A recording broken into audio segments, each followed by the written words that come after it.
one. All right, how you doing?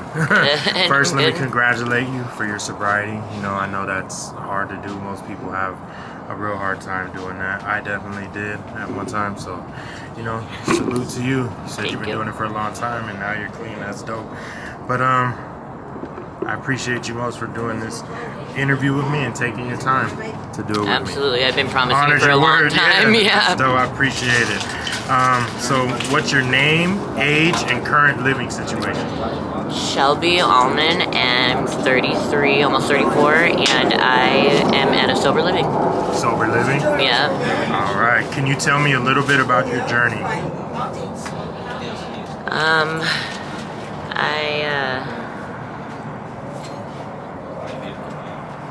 I started using heroin when I was 15 years old, and drinking, and then I was prescribed Xanax, and it's a deadly combination, and Definitely it was a 20-year run with no sobriety and no full detox, and I just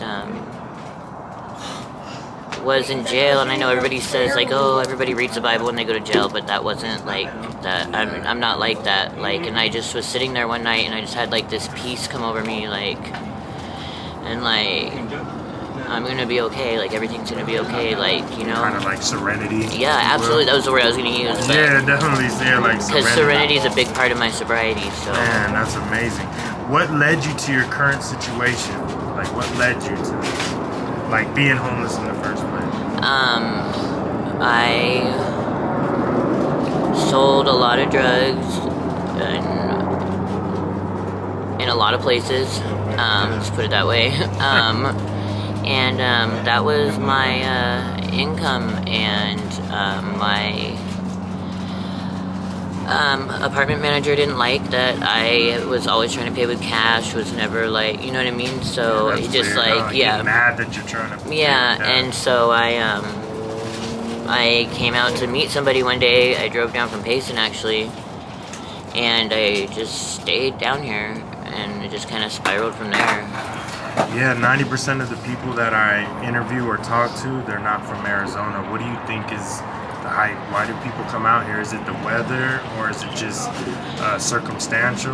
What do you say? I think a lot of people that are in the same, like, that I am, have come down here to either pick up drugs or bring drugs in, like, because I'm from Florida originally, and so you know where that goes. Yeah, yes ma'am. What does a typical day look like for you? Now? Yeah, it's typical.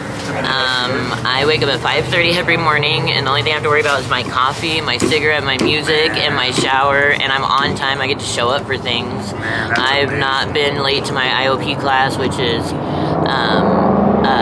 outpatient, like meetings and stuff, and I have those. Yeah, dude, I have those from like 7 or 8 in the morning until 11, and I go to a couple meetings a day. I usually go to like the CMA meeting, which is Crystal Meth Anonymous, and then I go to the HA meeting. I just got back from the Cocaine Anonymous World Convention. That's what this is. Wow, that's awesome. Yeah. So proud. That's awesome.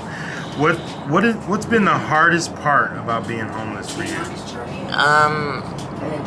The hardest part. Yeah, the hardest part was my exterior is very rough, very abrasive. Like, I'm not very approachable, but like my heart is my biggest downfall. Oh, that's cool. Yeah. So I can dig it. It made it, and you know what I mean. Like, I know everybody out here. I still come out here every day, like, just to check on everybody. Like, but yeah, knowing everybody kind of like made it tougher for me, because like they already knew what to expect from me, and you know, once you know people, you tend to not want to leave. You know, especially when you care about people. And you know, in Tempe, you know, I'm all over the valley, and I always say it. I say it time and time again. Tempe the homeless population here has the most compassion and camaraderie. We're a family. It's like a family. They're still my family. That'll never change. No matter what they choose to do with their life, they will always be my family. You guys treat me good. I mean, everybody. They're just good people out here. A lot of good people I've met. I spent 15 years with them here in Arizona, like out here in Tempe with everybody. All these people, I know everybody, and they'll continue to be my family for hopefully many more than 15 more years. Yeah, I'm sure they will. That's amazing. What keeps you getting through your times, your troubled times, or just times in general? Meetings. I go to a lot of AA meetings, and I do a lot of volunteer work, and just like keeping in touch with like coming out here and just like showing them support. Like it helps keep me sober. Like you know, so. Don't work unless you work it. Right, absolutely. You already know. Yeah. Is there a particular experience you've had while homeless that stands out? Something that stands out to you.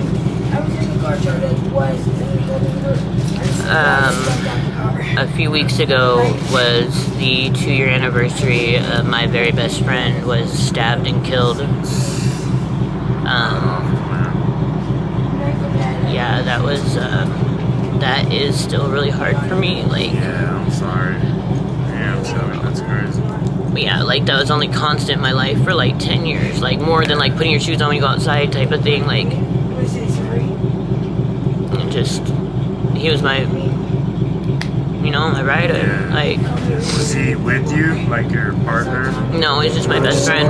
My best friend, and the whole like we're together. Like even when I didn't want, like when I didn't need his help or anything, he would show up and be like, "What are you doing? Come on, like no, don't start this." Like like he just like show up and like be there for me. Like we lived together when we were living in motels and stuff. Like that was my best friend. Yeah, most people don't ever in life get a best friend. It's hard. I'm fortunate to have my best friend, my wife and stuff. So I know what you're talking about.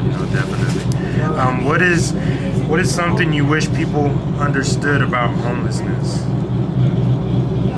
A lot of people think it's a choice. Yeah. And it's not. That's true too. Wouldn't you say that also a lot of people are slip, fall, drink, Yeah, a lot of people think away from being homeless themselves. They think it's a choice. It's absolutely not, and they think that people with the allergy of addiction is a choice, and it's absolutely not. Yeah, definitely. I definitely agree with you. Are there places or services that have been particularly helpful to you? Yeah, AZ Hugs, Austin. Definitely Austin. Yeah. And I can shout out to Catherine at Eris Foundation. Very good. Yeah, shout them out. They're amazing. Good people. Everybody, like I said, Tempe has a lot of resources, a lot of camaraderie, and it's almost like they still have empathy for the common human. A lot of empathy and compassion, and that's what's cool. I like it. I like that vibe. What are your hopes for the future?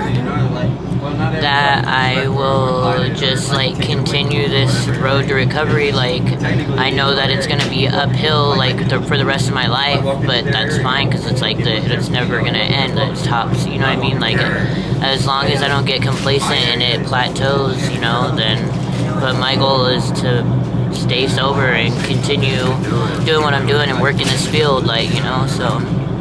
Yeah, I know you can do it. That's awesome. That's crazy because I know I can do it too. It's amazing. It's such a good feeling. Yeah, you're definitely gonna be able to do that.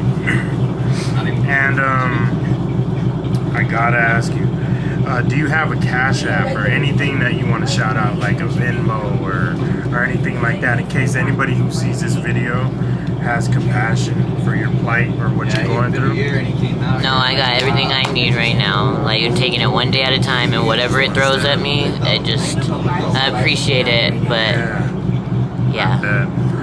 And also, I just want to thank you for doing this interview. You honored your word. I know, it's been almost a year. It's been like a year. A lot of people, that I talk to, they'll say like another day, and I get it, I understand. I get all types of people on here, and I definitely wanted to get your story because I knew you were a big a person here. I know that you were like a pivotal person here. Yeah. Like you're one of like the main people who've been Like here one of the for a while. OGs from the Mill Rats. Yeah, so for sure. I definitely, it's cool that you did this with me, and I really appreciate you doing that. No, thank you for doing I want it. to thank you on your, not thank you, but salute you on your sobriety. And, you know, I hope you keep going forward. And next time I see you, you know, I hope you let me get an update on, Absolutely. on like, you know, what's going on with your sobriety. And I know you'll still be on that path, and I know you'll be doing good. Yep. You already know. Yeah, Shelby, thank you so much. You're welcome. See you next time. Okay.